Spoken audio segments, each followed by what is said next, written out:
శ్రీమాత్రే నమః. నమస్తే అండి, ఎలా ఉన్నారంతా? బాగున్నారా? నేను కూడా బాగున్నానండి. ఈరోజు ఏం చెప్తాను అనుకుంటున్నారా? మధ్యతరగతి వాళ్ళు అగసాట్ల గురించి చెబుతాను. భార్యాభర్తలు కలిసిమెలిసి చేసుకునే ఒక ఉదాహరణకి చెబుతానండి. దానికి నేనే ఉదాహరణ. మా ఒక్క కథేనండి ఇది. అయితే నాకు 15 సంవత్సరాలు పూర్తయి 16వ సంవత్సరంలో అడుగు పెడతాను అనేటప్పటికి పెళ్ళయిందండి. అయితే ఈయన ఒకరి దగ్గర జీతానికి చేసేవారు, లేతు వర్క్ పని ఒకరి దగ్గర జీతానికి చేసేవారు. జీతం ఎంతో తెలిసినా 250 రూపాయలు. కష్టపడి చేసుకునే అబ్బాయి అని మా నాన్నగారు ఇచ్చి చేసేయటం జరిగింది. పెళ్ళయిందని జీతం పెంచమని అడిగితే 250 రూపాయలు కదా, ఒక 50 రూపాయలు పెంచమని అడిగారంట. పెంచటం కుదరదు అన్నారంట మా అన్నగారు గారు. అయితే మానేశారు. అక్కడ ఇక్కడ తిరిగి ఏం చెయ్యాలో తెలియక వాళ్ళ మావయ్య దగ్గరికి వెళ్ళారంటండి. మావయ్య దగ్గరికి వెళ్ళేటప్పటికి మావయ్య ఇలా ఉంది పరిస్థితి అని చెబితే సరే అని ఒక ఆయన మిషన్లు కొనుక్కొని ఈ లేతు వరకు ఎవరి చేతన్నా చేయించుకుందామని ఆయన ఎంతో పొలం బ్యాంకులో ఆధార్ పెట్టి తెచ్చుకున్నారటండి. లేతు వరకు మిషన్లో తెచ్చుకుంటే ఆయన దగ్గరికి తీసుకెళ్ళారు. మావయ్య తీసుకెళ్ళి మాట్లాడితే మీరు పట్టుకెళ్ళి చేసుకోండి, బ్యాంకు బాగా లేకుండా కట్టేసుకోండి అని ఇచ్చేసారండి. ఈరోజు నేను ఇలా కూర్చుని మాట్లాడుతున్నాము, మేము ఇంత ఇప్పుడు అన్నం తింటున్నామంటే ఆయనేనండి మాకు పునాది. ఆ రోజు ₹1 మా దగ్గర లేదు, ₹1 ఆధారు లేదు. ఆయన పొలం ఆమె పెట్టి తెచ్చుకున్న మిషన్లో మనకి ఇచ్చేసారండి. వాళ్ళు మా వాళ్ళు కాదు, మా చుట్టాలు కాదు, ఇస్తే తెచ్చేసుకున్నారండి. మొత్తం మీద మా వారు ఎలాగైతే ఆ మిషన్లో తెచ్చుకున్నారు. మేము ఉండే చోట్లోకి తెచ్చుకున్న తర్వాత దానికి మోటార్ ఎత్తేనే కానీ ఓపెనింగ్ చేయడానికి లేదు. ఆ మోటార్ కొనాలంటే డబ్బులు కావాలి. ఎంత? ₹600 కావాలి. 600 అంటే లేవు. ఏం చేయాలి? మేము అద్దెకుంటున్నాయి ఇల్లు కాని వాళ్ళు. అమ్మాజీ, ఆవిడ పేరు అమ్మాజీ, చిన్నమ్మ అవుతుంది నాకు, చిన్నమ్మ అని పిలిచేదాన్ని. అప్పటికి ఇంకా బాబు అయ్యి పుట్టలేదండి నాకు. పెళ్ళైన సంవత్సరం లోపులోనే ఇవన్నీ జరుగుతున్నాయి. అయితే ఆవిడ మెడలో గొలుసుంటే తీసి ఇచ్చింది. ఇలాగా మోటార్ లేక మిషన్లు తిరగటానికి లేదని చెప్పుకోవటం విని ఇచ్చారు ఆవిడ. ఇస్తే మరి రెండో పునాది మాకు ఇస్తే అది అడ్డం పెట్టి 600 తెచ్చుకుని మోటార్ వేసుకుని మిషన్ ఓపెనింగ్ చేసుకున్నారు. చక్కగా జరుగుతుంది. అయితే ఒక 15 రోజుల్లో వాళ్ళ బావగారు గారి అబ్బాయి పెళ్ళి వచ్చింది ఆవిడకి. మరి వస్తువులు ఆభరణాలు ఉన్నవారు వేసుకెళ్ళాలనుకుంటారు. మరి ఇంట్లో పెళ్ళి కదా, నాకు తెలియదండి, అప్పుడు చిన్నదాన్ని కదా. కొంచెం అదోలా ఉన్నారు ఆ చిన్నమ్మ. చిన్నమ్మ ఎందుకో అలాగున్నారో అని ఈయనతోటి అన్నానండి. ఆ చిన్నమ్మ ఎందుకో సరిగ్గా మాట్లాడట్లేదండి అని. చిన్నదాన్ని అంత తెలియదండి నాకు అంటే. అప్పుడు ఆయనకు అర్థమైందన్నమాట, వాళ్ళ ఇంట్లో పెళ్ళి కదా అని. మా మావయ్య గారు అయితే లోన్ తీసుకుని సైకిల్ కొన్నారు మా వారికి. వెళ్ళటానికి రావడానికి ఇబ్బంది అయిపోతుందని ఆ సైకిలే అమ్మేసి ఆవిడ గొలుసు ఇడిపించి ఇచ్చేసాం. కానీ ఈ రోజు వరకు మర్చిపోలేదండి మేము. అన్నం తినేటప్పుడు గ్యాప్ వస్తుంది, పడుకున్నప్పుడు కూడా గ్యాప్ వస్తుంది. ఆ చిన్నమ్మ గొలుసు తీసి ఇవ్వడం కానీ, ఆ మహానుభావుడు ఆ మిషన్లో ఇవ్వడం కానీ, మా దగ్గర పైసా లేదు, మమ్మల్ని నమ్మి ఇచ్చారు. ఆ లోను కట్టేసుకున్నాం, ఆ సరుకు ఆవిడకి ఇచ్చేసాం. కానీ ఈరోజు మేము ఇలాగ ఉండటానికి కారణం వాళ్ళే కదండి. మరి మర్చిపోతే పుట్టగత్తులు ఉంటాయంటారా?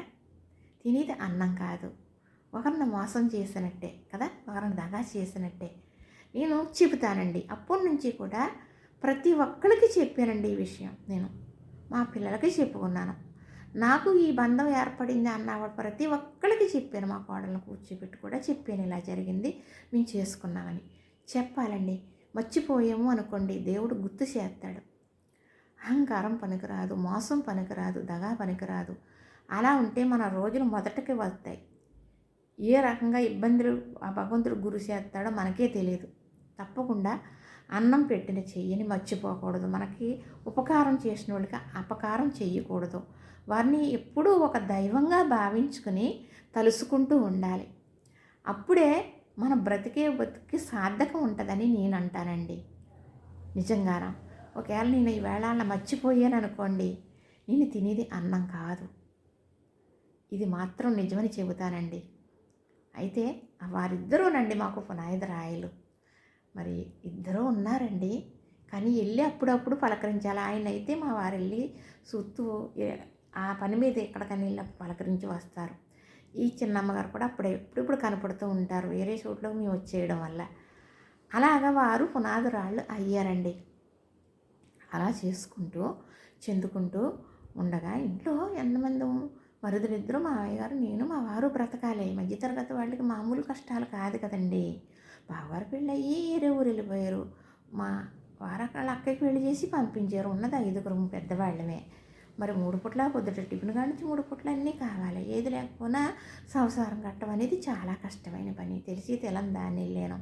మరి ఏం చేస్తానో నాకు తెలియదు. అలాగే ఇంతమందికి ఇలా చేసి పెట్టి చెందాలని తెలియదు. అమ్మ చెప్పిన పని చేయటమే తెలుసు అంతవరకు. కానీ మాటలో పడ్డానండి, బాధలో పడ్డాను, అది కష్టపడ్డాను, ఏడ్చాను, నవ్వుకున్నాను, అన్నీ పడ్డాను. ఏదేమైతేనే భగవంతుడి దయ వల్ల మరి అలా అంటే మా వారికి ఇది ఇలాగండి అని చెప్పడం తెలియదండి. నాకు ఇలా చేసుకోవాలని చెప్పడం తెలియదు. నేను చూశానండి. ఆ చిన్నతనంలో కూడా మా ఇంటి దగ్గర అక్క అవుతుంది నాకు. వాళ్ళ చిన్నాన్న ఆ అమ్మాయి ఆస్తి వచ్చింది అక్కడికి. తనకి వాళ్ళు కొంచెం పొలాలు అయ్యి ఉన్నవారు, కానీ ఆవిడ ఎంత ఉబ్బుడుగా చేసుకుంటుందో చూశాను నేను. వాళ్ళకి చేను పండింది అనుకోండి, ధాన్యం వస్తుంది కదా, వాళ్ళు తినగా మిగిలిన ధాన్యం అమ్ముకుంటే డబ్బులు వస్తాయి కదా, ఆ డబ్బులు ఉంటే ఖర్చు అయిపోతాయని బంగారం కొనేసుకునేదండి. కొనేసుకుని కొంచెం బంగారం కొనుక్కోవటం, కొంచెం బంగారం, ఒక గాజు అవి బంగారం అయిన తర్వాత గాజు చేయించుకోవటం. అలాగ 4 గాజులు చేయించిన తర్వాత 4 గాజులు ఒక ఆభరణం చేయించుకోవడం. అలా చేసుకుందండి అక్క.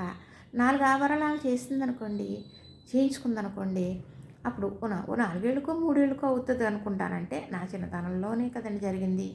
2-3 ఏళ్ళకో జరిగింది అనుకోండి, ఆ బంగారం అమ్మేసేసి భూమి కొనుక్కోవటం అలా చేసుకునేవారండి. అలా చేసుకోవాలి కదా మనం అని తెలియదు నాకు. చూశాను. అయితే అలా మెల్లగా పిల్లలు పుట్టిస్తారండి, 3 పిల్లలు. అమ్మాళ్ళ ఇంటికి వెళ్తాం కదా, ఎప్పుడన్నా ఆయన వచ్చి తీసుకెళ్ళేవారు సందర్భాలను బట్టి, లేదంటే మేము పిల్లల్ని తీసుకుని నన్ను పంపించేవారు. వెళ్తే మా పెద్ద బాబాయ్ గారు అబ్బాయి అన్నయ్య అవుతాడు మాకు. అన్నయ్య అంటే మా నాన్నగారు వయసు ఆయన వయసు ఒకటే, అంత పెద్ద ఆయన. మరి పల్లెటూరులో ఎవరన్నా వచ్చారు అనేటప్పటికి గుప్పు తెలిసిపోతుంది అనమాట. తెలిసిపోయి అన్నయ్య కర్ర తీసుకుని నడుచుకుని వచ్చేసేవాడు. మా వారు మరి చెల్లి అవుతాను కాబట్టి బావగారే అంటారనమాట. బావగారు ఒక 25,000 ఇవ్వండి, మీకు ఎకరం పొలం కొని కాగితాలు మీ చేతిలో పెడతాను అనేవాడు. అంటే అలాగేనండి చూద్దామని అనేవారు. మళ్ళీ ఇంకోసారి ఇప్పుడు వెళ్ళేటప్పుడు మళ్ళీ అనేవాడు, ఏమండి 30,000 అయిపోయింది బావగారు, ఇవ్వరా ఇప్పుడైనా అని. మళ్ళీ 40,000 అయిపోయింది, ఇప్పుడైనా ఇవ్వరా, మీ చేత ఒక ఎకరం కొంటే 25 ఎకరాలు కొనిపింతాను అనేవాడు. అలాగ అన్న ఇసుగు లేకుండా 1,60,000 ఎకరం పొలం 1,60,000 అనే వరకు చెప్పాడండి. ఇంకా చెప్పినా మీరు కొనరని చెప్పి మానేసాడు. అయినా మా అసలు లేకుండా ఉండిపోయాడు. ఇంకా చూసారా, అంటే ఒక్కొక్కరు సలహా చెప్పేవారు ఉన్నా కూడా వినే మనస్తత్వం మనకు ఉండకపోవచ్చు. అలాగా ఒక్కొక్కరు ఉన్నారనుకోండి, కొంచెం చేను కొన్నారని అప్పు చేసి ఆ చేను మీద అప్పు తీర్చేసుకుని మళ్ళీ అప్పు చేసుకుని మళ్ళీ ఆ చేను మీద అప్పు తీర్చుకుని అలాగా 2 ఎకరాలు 3 ఎకరాలు కూడా అమర్చుకున్న వాళ్ళు ఉన్నారు. ఇలా చెప్తున్నాను కానీ పాటించడానికే నాకు శక్తి లేదండి. శక్తి అంటే నేను చేసేదానికి ఉంటుంది, చేయించేదానికి ఉండదు కదా. అలాగా జరిగిందండి. మరి ఏంటంటే కష్టం చెప్పుకుంటే తీరుతుంది అంటారు. ఒక్కొక్కరు కష్టం చెప్పుకుంటే పెరిగిపోతుందండి. ఇప్పుడు 1,00,000 రూపాయలు ఉన్నాయనుకోండి, బంగారం వస్తుంది, భూమి వస్తుందా? రాదు. 10 లక్షలు ఉన్నాయనుకోండి, భూమి వస్తుంది. 10 లక్షలు ఉన్నవాళ్ళు భూమి కొనుక్కోవాలి. ఎందుకంటే 10 లక్షలకి భూమి వస్తుంది కాబట్టి వచ్చే చోట్లో. మరి 1,00,000 రూపాయలకి బంగారం వస్తుంది కాబట్టి బంగారం కొనుక్కోవాలి. ఇది ఆస్తే అది ఆస్తే, అవసరానికి అదే అవుతుంది. ఆస్తి ఏ తనఖా పెట్టుకుని తెచ్చుకుంటాం, ఇది ఆ తనఖా పెట్టుకుని తెచ్చుకుంటాం కదా. కానీ మనకు కొంచెం డబ్బులు ఇందులోకి బంగారం కొనుక్కోవడం వల్ల ఆ బంగారం మీద పెట్టేస్తే ఈ డబ్బులు 1,00,000 రూపాయలు ఉన్నాయండి, మనకు వచ్చి రాకుండా ఉంటుందా, పని రాకుండా ఉంటుందా, ఏదో ఖర్చు అనుకోకుండా వచ్చి పడుతుంది. అందులో 10, 5 తీసేస్తాం, తరిగిపోవటం మొదలు పెడుతుంది కదా. మరి పని వచ్చినప్పుడు ఏం చేస్తామంటారు? ఈ బంగారం ముక్క కొనుక్కున్నాం కదా రూ. 1,00,000, ఈ ముక్క అక్కడ పెట్టుకుని 10,000 కావాలి, 20,000 కావాలి తెచ్చుకుంటాం. ఆ 20,000 పెట్టుకుని ఆ మొక్క తెచ్చుకోవాలి, ఇడిపించుకోవాలనుకుంటాం, తెచ్చుకుంటాం, పెట్టుకుంటాం. ఎందుకంటే ఈ బంగారానికి ఇస్తాడు తప్ప అప్పు. ఉత్తిని అడిగితే ఎవరు అప్పు ఇస్తారండి? మధ్యతరగతి వాళ్ళు అంతే కదా, ఆస్తావీజులు ఉంటేనే కదా ఇస్తారు ఎవరికన్నా. ఇదే సలహా చెప్పానండి ఎవరికన్నా నేను, కానీ నేను చేసుకోవటానికి నాకు వెనకాల సహకరించలేదండి. నాకు సహకరించలేదు.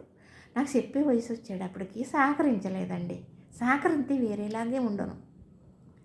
నమ్మటం, మోసపోవటం, పౌడర్ పట్టడం, ఇబ్బందులు పడుతున్నాను, అది వేరే విషయం. కానీ మంచి చెబుతానండి ఎవరికన్నా. రూ. 10 ఇస్తే ఆ రూ. 10 తీరే మార్గం చెబుతానండి. చెప్పాలి, మనకి వానిషగా ఉంచుకోకూడదు, ఉండకూడదు, అది పాపం కూడా అవుతుంది అని. ఒకరు చేసిన ఉపకారం మర్చిపోయి వాళ్ళకి ద్రోహం చల్లపెట్టి వారిని బాధ పెట్టడం పంచన్న పాపాలు చుట్టుకుని తప్పకుండా వారికి శిక్ష, తప్పకుండా వాళ్ళ కర్మ అనేది అనుభవించుకుంటారు. అది తీరదండి, అది అనుభవించుకోవలసిందే. అది తెలుసుకోకుండా మూర్ఖత్వం కింద ఉండి డబ్బులు అడిగేటప్పటికి, ఇలా ఇవ్వాలని ఎవరితోటన్నా చెప్పేటప్పటికి బ్యాడ్ కామెంట్లు పెట్టి, మరి ఒక దుర్మార్గురాలు ఒక అన్నగారిని వేసుకుని చాలా ఘోరమైన పద్ధతిలో ఉన్నదండి. దానికి శిక్ష ఉందే, చెబుతాను అది కూడా మీకు నేను తర్వాత. ఇలాగా ఉంటే జీవితాలండి.